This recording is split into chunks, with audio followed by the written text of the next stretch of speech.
The alarm on my console screamed before I even had my coffee in hand, and my ship rattled as if something huge had slammed into the hull. My name is Grace Turner, and I fly a rusty old freighter called the Second Chance. I was 3 days out from Ceres Station, hauling a cargo of iridium, when a distress signal cut through every channel at once. That kind of signal only means one thing. Someone out there was dying, and dying fast. "This is Colonial Vessel Ilthara's Grace," a voice said, shaking so hard I could barely understand the words. "We are losing hull pressure. We have 312 people on board. Please, if anyone can hear this, we need help now." I did not wait to think about it. My hands were already moving across the controls, plotting the fastest, most dangerous route toward that ship, before my brain had even caught up with what my body was doing. Later, I learned that 4 other ships had picked up that same signal before I did. A Velkari trade cruiser, a Slith courier ship, 2 Thren survey vessels. All of them were close enough to help. All of them had the ships and the crew to do something. None of them moved. I found out why much later, but at the time, all I knew was that a ship full of people was breaking apart, and I was the only one burning fuel to reach them. The closer I got, the worse it looked. Pieces of hull plating spun through space like knives, torn from the dying ship by the pressure trying to rip it apart. My scanners screamed warnings at me, telling me to slow down, telling me the odds of getting through that debris field without damage were low. I did not slow down. I weaved the Second Chance through broken metal and shattered glass, my hands steady even though my heart was pounding so hard I could hear it in my ears. One piece of debris scraped along my hull, and the whole ship shuddered, but I kept going. Stopping now would mean nothing. Stopping now would mean watching people die through a window. When I finally locked onto the wounded ship and pulled my ship alongside it, I could see through the cracks in its hull that fires were still burning somewhere deep inside, fighting against the vacuum trying to put them out. I grabbed my emergency suit, sealed it fast, and moved toward the airlock without a second thought. Inside, the ship was chaos. Alarms blared through hallways lit only by flickering emergency lights. People ran past me in every direction, some carrying children, some dragging injured friends, all of them looking for a way out that did not exist yet. That was where I came in. I found the chief engineer first, a tall alien named Torvain, with 4 arms that were all shaking at once. He looked at me like I was something impossible. "You came alone?" he asked, his voice full of disbelief.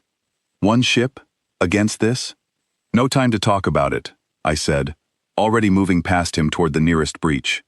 "Get your people to Deck 4. I am going to open a path." The hole in the hull was too small for anyone to fit through safely, and the frame around it was twisted and jammed shut. I did not have the right tools for delicate work, only a heavy salvage claw meant for breaking apart asteroids. It was not built for this kind of job, but it was what I had, and I was not about to waste time looking for something better. I jammed the claw into the gap and pulled with everything I had. Metal screamed as it bent, and my shoulder burned with the effort, but slowly, painfully, the opening widened. My fingers slipped once, catching painfully between 2 plates of metal, and I felt something twist wrong in my hand. I kept pulling anyway. There was no time to stop and check the damage. One by one, people began to squeeze through the gap I had made, coughing from smoke, eyes wide with fear, but alive.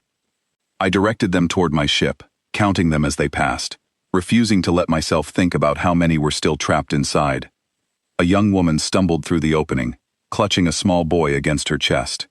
Her name, I would later learn, was Eliza Marsh, and the boy was her son. She looked at me like I had appeared out of nowhere, like I was not quite real. "Keep moving," I told her, my voice steadier than I felt. "You are almost there." More explosions rocked the ship somewhere below us, and the lights flickered again, threatening to go out completely. Torvain returned, guiding a line of survivors toward the breach, his 4 arms working together to keep people calm and moving, in order, instead of panicking and getting stuck. "There are more," he said, breathless. "Deck 6. The escape pods are jammed.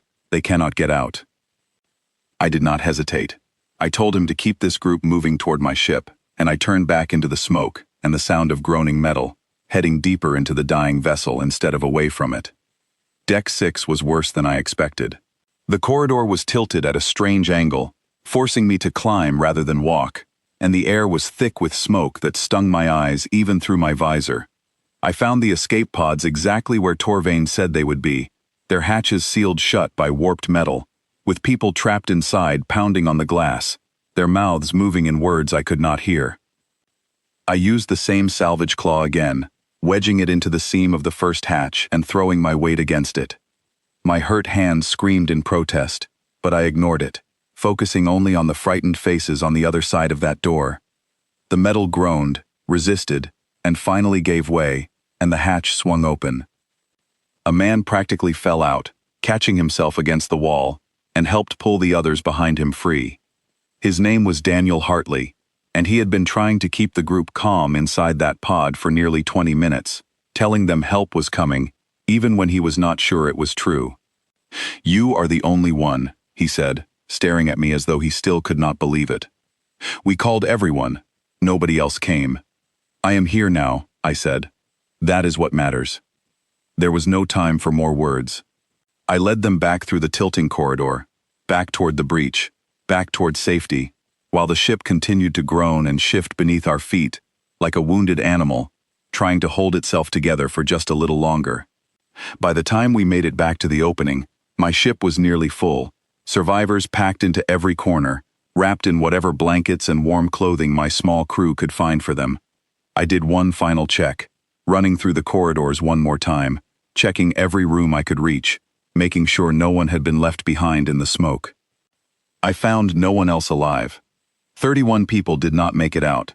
I learned that number later, when the counting was done, and the shaking had mostly stopped. It is a number I still think about, even now, more than I think about the 281 people who did make it home, because I refuse to listen to the odds.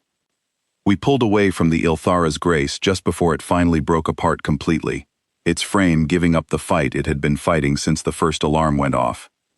I watched through my window as the pieces drifted apart in the dark, silent now, the fires finally extinguished by the cold of open space.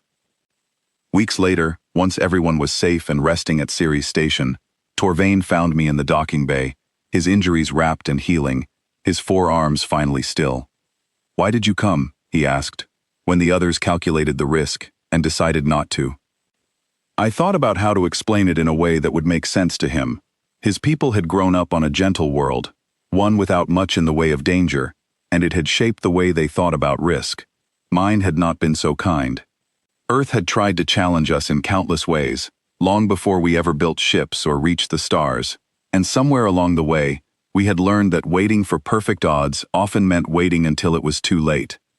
70% chance of failure, I told him, means 30% chance it works. Where I come from, that is still a chance worth taking. He did not fully understand, and I did not expect him to. Some lessons are not learned through explanation. They are learned through watching someone act on them. Word of what happened spread faster than I expected. Ships that had once calculated the odds and walked away began adding something new to their emergency broadcasts, a line that no one had officially decided to include, yet somehow appeared everywhere at once. Also transmitting on human frequencies.